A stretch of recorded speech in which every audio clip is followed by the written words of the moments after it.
Okay, there was this absolutely lovely sauna in here, in Helsinki, built by its users, free of charge and always open. It was like the only public sauna, really public sauna in this whole fucking sauna country. I was filming a little film. Maybe I was going to show you people having a sauna and swimming, and maybe I was going to record some lions growling in the nearby zoo. So what happened?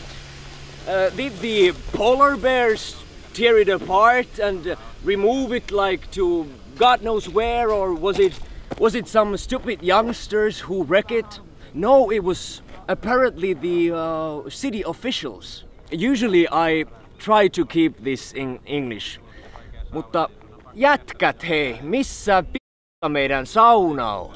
Tehkää hei kaikki mitä voitte, jotta saadaan sauna takaisin ja jotta ylipäänsä saadaan jotain järkeä tähän kaupungin ihmisten omavaltaiseen pelleilyyn. Menkää Sompasaunan Facebook-sivuille, sieltä ihan varmasti löytyy tapoja vaikuttaa, ja tämän videon kuvauksessa on myös linkkejä paikkoihin, missä voi sanasensa sanoa. Mä aion nyt joka tapauksessa mennä uimaan, ja samalla kun uin, niin kiroan alimpaan kaikki, jotka tän saunan on täältä poistanut.